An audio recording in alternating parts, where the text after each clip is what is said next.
probably the weirdest bomb I had, and I learned a lot from it, was the first time I performed in a black room, I bombed so bad that you could actually hear the bartender pouring the alcohol at the bar. Like, that's how quiet the room was. And it was filled. There was like 40 people, maybe 50, 60, but it was like you could hear it was, it like had to go to like the back of the bar. You could hear him pouring a gin. Like, no one talking, just him. And I remember when I got off stage, they were like, clap, for her, and nobody clapped. Nobody.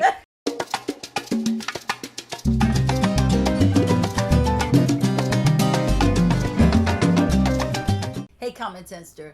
If you're looking for acting tips, industry insights, interviews, life lessons, or spiritual lessons, you have come to the right place. This next person that I'm going to introduce you to is very near and dear to my heart. She is my greatest joy, my love child. She's my baby.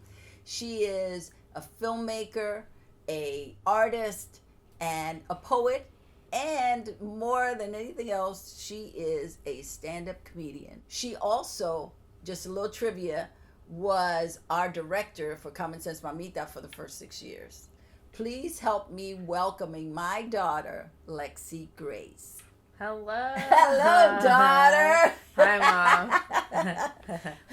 How are you? You're good? I'm good. I'm good. Right. First of all, as a black woman or a biracial woman working in stand-up, a lot of times you're the only woman. What is that feeling like for you? It's like sometimes it's really fun, but then sometimes it's also like it's a lot of weight. Like, it's always nice when there's multiple girls on the lineup because then you don't feel pressure. Like, when you're the only girl, you're like, especially if you're in a place where it's like they don't get comedy that often, or they don't see like female women being funny, there is a sense of like a pressure, like, okay, I have to perform well. But I try not to think about that anymore, because as we know, the more you think about things like that, the less it is to have fun on stage.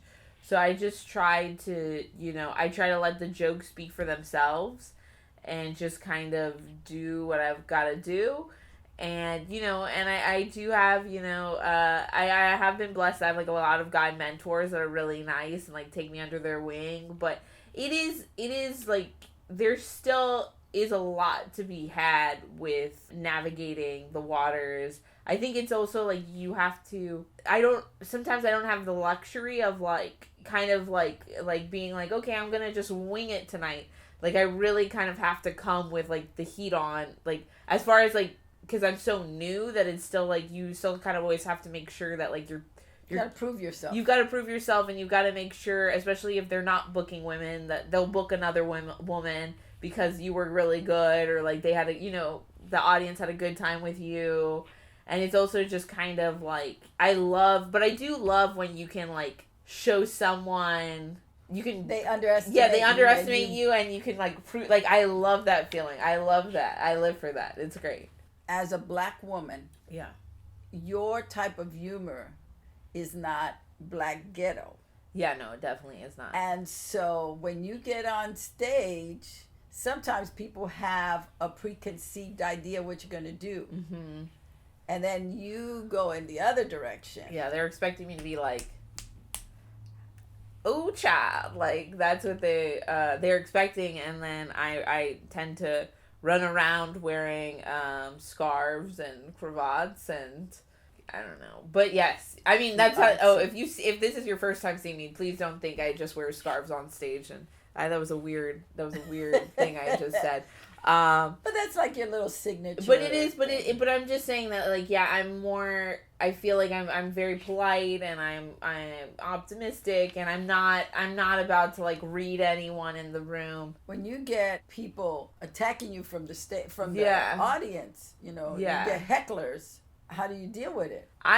Honestly, that's a good question. I'm still learning. I had some 7-year-old hecklers on TikTok, and I was just like, I'm just gonna ignore these people. But, like, if they were real live people, then, like, yeah, I would have to talk. But, like, it's not a good look to go after 7-year-olds. But so I wouldn't do that. I wouldn't go after 7-year-old children. But I have had grown adults kind of attack me before, like, while I'm on stage, being like, I don't like this joke, or I don't like you, or da da da da. When that happens, it's kind of like you just have to be confident in who you are and, like, just pivot more into it. In a lot of rooms where people are like, who is this girl? Why is she on stage? Why is she talking to us? Why does she look like this?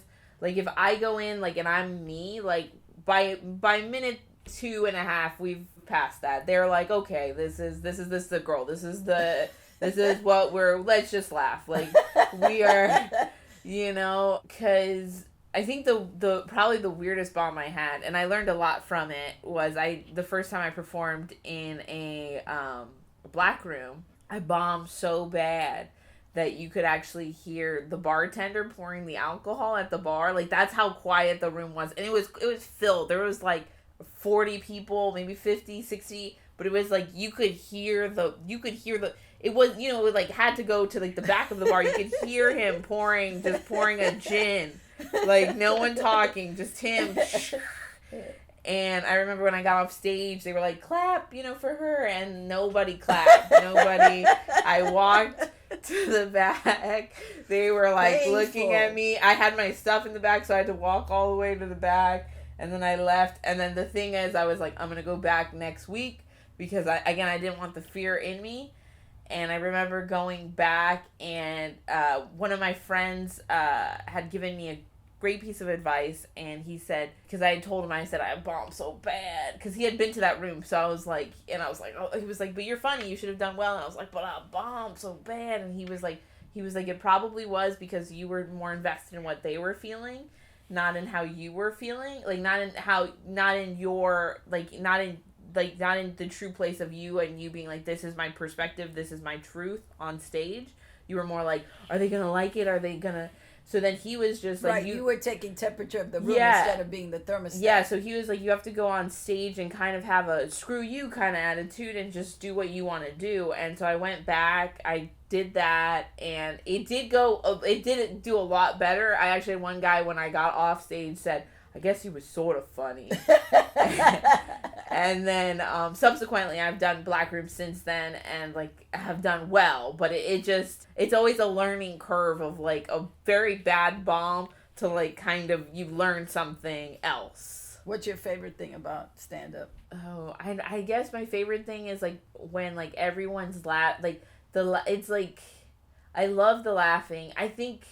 I love the laughing. My also favorite thing is, like, when you find something on stage, or there's, like, a magic moment that just kind of happens, where it's, like, the audience really gets you and you get them, and it doesn't happen all the time, but, like, there's, like, just these magical pockets where it's, like, we're all here and we're all feeling this, and it feels like there's something new and stuff like that. What is a piece of advice you would give to somebody who wants to do stand-up? I guess the thing is just do it, and, like, just remember why you're doing it, because it's gonna get hard, it's gonna get crazy, but like the key is just to keep doing it. And then like a practical piece of advice is I would suggest that people start doing like stack mics, which means like you're doing like 3 to 2 mics a night, like when you're first starting, because what happens is like when you're first starting, you're so nervous, right? You're like so nervous. Like I remember getting so nervous, and I would not want to go to the mics, and like Beth and David are like, you gotta go to these mics, you gotta do the stuff. I remember getting so nervous. I was like, I don't want to go. And then I'd go to one, and I'd be like, okay. And then I'd drive back thinking about, oh, stupid, I shouldn't have said that. I should have said this. I should have said that. Why didn't it work? And I was putting so much pressure on, like, because I was only going like once or twice a week. And then when I started stacking them, it became easier because there wasn't so much pressure, because what happened at the first mic didn't matter because I was going to a second mic. And then by the third mic, I was exhausted, and I was like, now I can do like 5 or like 6 or 7, but it's like before then it wasn't like that. And so now it's like easier because there's less pressure. It's just another set. And so then you get calm, and you're not like nervous because you're like, well, if this fails, then I've got something else. How do you go about networking in stand-up comedy? I feel like how you network is like there's different levels of like networking in comedy. So I think like at first, like if you're just starting out, the first way you network is like you go to open mic. It might take a bit, like it might be like 3 months, 4 months in, because like people are a little bit hesitant yet to talk to like newcomers. So it's like you slowly start talking to people, And like you slowly start like, oh, okay, I find out like this is over here, or this other thing is over here, or like, just kind of slowly networking that way. And then when you start getting on shows, it's like then you can start networking with like the people that are on the show that like you've seen, and then you'll be like, oh hey, like I enjoyed your set, like just to make sure that you like you're starting to build a relationship. You're starting to build a relationship with even people that you like and people that you find comedy wise or like funny, and then it's like from there I find that like organically your network that you're making of like all these cool people regularly, people you see regularly, and people that you're just keeping touch with maybe like electronically, they'll start being like, hey, this other cool thing is happening and stuff like that. What's your favorite room that you work out of and why? Like my favorite stage that I've performed on, like or like that I continuously could perform. Be either or. I would have to say my favorite overall stage that I've ever worked on, and this is just because of how it's built, is Liquid Laughs in Boise, Idaho. I went there for the 208 festival, and the nice thing about it is they have such low ceilings, which is great because then you can really hear the laughs. Because like if it's high up or outside, yeah, good luck, you won't be able to. You'll just see people smiling, and you'll be like, I don't know if I'm doing good or not. But yeah, I like the low ceilings, and also it's like really nice because they have all these curtains, so it forces people to sit up front, because that's also a thing. Like if people aren't close to you, they feel very uncomfortable to laugh. Yeah. Then they're just like kind of staring at you. But yeah, I love that space. And then there's like a lot of great gems in LA too that like I love performing at. As far as when you get ready to get on stage and you have a lot of anxiety, or especially if you're doing an important show, how do you calm yourself? There's a few things I do. One thing I do is, as like I'm getting ready, if I have like a lot of anxiety and I'm very nervous about a thing, one, I will run before I get there. I will have run the set like maybe like 10-15 times about what I think I'm gonna do, because like when I get there might be something that happens and I'll comment on that, because that's where like the magic happens. So it's like to the best of my prep ability, I'll do what sets I think I will do. And I also feel like another thing too is a lot of times when you have like a high anxiety, high stress situation, it's usually because you've put a lot of pressure on the situation. I know I have. Like, I've made it where it's like, if I don't do well on this, then no one else is, I won't get any more big profile shows, or like, I need to impress these people, blah, blah, blah. If this doesn't happen, this doesn't happen. And you can't create like that. Like, you can't create when you're so tense. So what I do is I change the narrative in my head and I say, this isn't the only opportunity. This is just the first of many. And if it doesn't happen now, it's going to happen down the line. But there's more opportunities.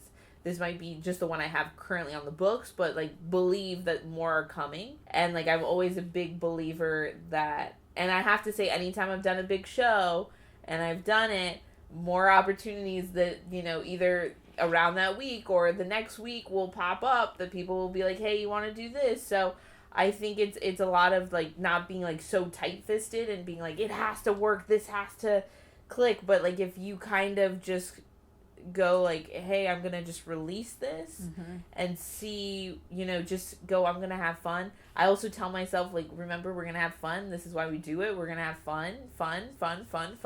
And then I actually will, the last thing I do is I do something very goofy usually. So I'll do something very silly where I might like, while I'm going to the venue, I might skip like 4 or 5 blocks down and like have people look at me and be like, why are you doing this, woman? Like people that are not going to the show. Or I'll do like jumping jacks, or I'll do something silly. Physical. Like maybe, or it could be something as like I'm walking down the street and I'm like, yes, like, hello, the different people on the street that have no idea, that aren't going to the show, that have no, because then I feel in a play mood, and it kind of brings me back to like, oh, okay, it kind of becomes like a secret for me. Like I just did that thing and just made me so giddy. And so that's honestly what helps the anxiety for me. What do you like about the writing process?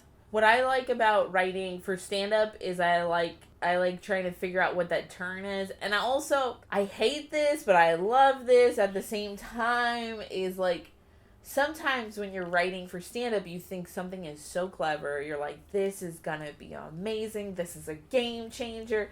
When they see this joke, and then I usually have written like another joke next to it that I'm like, oh, we're gonna find a word for this, but this isn't not gonna be, but it'll do. And then I go to a mic, and the thing that I thought was gonna be brilliant, and then the thing that I was like, this is filler, everyone's like, that's amazing. And you're like, oh no, oh no. So, yeah, that's what I like about it, is like I hate and I love it, is like I have no control over it. And I also, as far as like writing, when I'm writing like screenplays or like scripts, or like, if I've been able to write a commercial or two. When I get to write those, what I like is I just think it's fun to like work in the constraints of what I've been told. Mm-hmm. And I also just find it funny when sometimes I get feedback and I'm just like, okay, I'll write that in. And so it's just fun to figure out, like, it kind of almost feels like Gordon Ramsay's kitchen, like especially when you're writing a commercial, because you have all these different elements. And then you're trying to figure out, like, oh, how do these all kind of work together, and how do they all fit? And it's a lot like, not Gordon Ramsay, sorry. There's this show that I like, Cutthroat Kitchen, and they give them, like, pasta, and then sometimes they're like, we're taking away your noodles, and we're giving you Cheetos, and that's how it feels like for me. So it's very fun how do I cook in the kitchen with, Cheetos. Yeah, with Cheetos. And exactly. That's funny. When people approach you about, hey, I want to get into stand-up, where should I go? Is there a website that they can go to? Yeah, so the website that I would say, like, as far as where open mics are, there's a website called The Comedy Bureau, and it's by this guy named Jake Kroger, and he put it together, and it's amazing, and it shows where all the open mics are for the night are happening in LA. And he's done a good job. Like, if anyone sees this video, please donate money to him. He is a good person. He does it all by the goodness of his heart. Yeah, I recommend that. I also recommend, like, if someone's starting stand-up, to, like, there's a lot of great books to read. And I also recommend, like, I would say, like, taking a class. Like, at least for me, I know there's, like, a lot of pushback with people with classes, and people feel like, oh, you can't learn to be funny. That is true. You can't learn to be funny, but you can learn craft. You can learn craft, and you can learn how to tame, like, your comedic instinct so it can happen more rapidly. So I would say, like, yeah, go study with Beth Lapidus, or go study with David Arnold, because they're both great teachers, and they both have very different techniques to get it out of you. I'm so grateful that I studied with both of them. I think it's, like, not all stand-up classes are alike, and I think some stand-up classes, from what I've seen and heard, not that I've taken them, but, like, I think sometimes it's, like, they kind of make you cookie cutters, and they're like, hey, you got to do it this way and do it like that. And what I love about both Beth and David is, like, they're just, like, be you, and, we'll figure out what's funny about you, but let's just be you, and then we'll pull from there. I want to know how you utilize your social media to help you as a comic. I'm making a switch right now, because right now my social media is not a happy destination for anybody. It's a lot of promo. It's a lot of, like, see me at this place. But what a lot of people don't realize as comics is, like, the more you promote, actually, the more you're also putting your name out there. And then people go, like, hey, let's get her for our show, or let's have her on our show, and stuff like that. What are you planning on doing with your social media now? You said it wasn't a happy place. Yes. And you are going to make changes. Yeah, so what I'm going to do is I'm rolling out, like, 3 different series. So Mondays, I put out sketches. And then Wednesdays, I'm going to put out, like, kind of more optimistic stuff. And then Fridays, I'm going to I'm kind of scared to roll this out. I think it'll hopefully be out by the time this video is coming out. But what I'm planning to do is I'm planning to kind of earlier in the week ask people what kind of jokes they would want me to do, and then on Friday I'll debut a new joke. Fantastic. And it's gonna be kind of scary, but it'll be good. Oh, one last thing I did want to say for, like, people that are new comics, or people that are wanting to try comedy, is that, like, if you're, like, wondering, like, what kind of place you should start or go to, I would suggest to start your stand-up, especially if you're new or you're scared to do stand-up. Go someplace where it's not a bar or there's not alcohol, because those mics typically are a little bit more. I don't want to say that it's like rougher, but it is. It's scarier when you're first starting because there's so many like bar patrons or people that aren't listening to you, so there's more push-pull. Like, I remember I had the third mic I went to was at a bar. Go to a juice bar. Well, yeah. Go to like a smoothie, go to a cafe, go to a bookstore, like go to some place where it's like you're not having to fight with already like unknown elements of like drunk people. Yes. But I do think like I'm not bashing those places because I do love going to those open mics and doing that. But if you're just starting out and you don't have the cojones yet, don't go there, because then people will be like, "What's wrong with you?" Like you'll be doing, "Hey, yes, dating in LA is so hard," and they'll be like, "Yeah, it is." Those are the rooms you go to when you are ready to start learning how to do comedy combat, I call it. Yeah, so it's also like you learn to like, how can you make a loud bar pay attention to you? And you have to do it in a respectful way, because like if it's not respectful, then people are going to be like, "Hey, don't come back to my open mic." Right. So it's just stuff like that. What would you like to be doing in 5 years? 5 years? Ooh. What would I like to be doing in 5 years? I'd still like to be doing stand-up. Hopefully in 5 years I'll be headlining and like writing and directing and like have a production company and like acting and things, like, but yeah, I still want to do stand-up for sure. What would you like your legacy to be? I guess like I would want my legacy to be, when people see me, they go, that there's a smile on their face and they go like, "Oh, she's hilarious," or "She was funny," or "She was amazing." That it's like I want to leave the world a better place through comedy and through like joy, like just jokes, and that, you know, when people think of me, they think of all these like, either like they remember where they were, or like a childhood memory, or like kind of like how I feel about like when I see people like Gilda Radner or Goldie Hawn or like Steve Martin. Like it's like, oh, this is like a part of my childhood, like this is something that like I won't forget. You have been a joy all your life. I am so proud of you. I'm so elated to see you growing and blossoming and just. And same for you. I really love watching Sense Mamita grow and build, and I keep seeing more and more and more, and thank you. Amazing, and I like it, and I also. And you have been a wonderful daughter, because you were up in the trenches with me when we first started, and even though I forced you,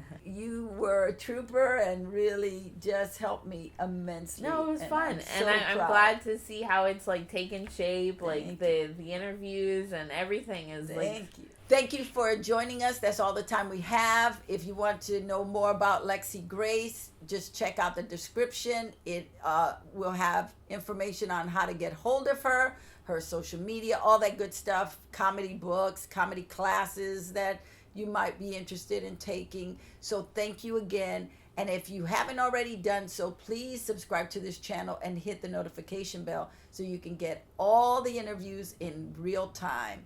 Well, that's my time for today. Until next time, see ya.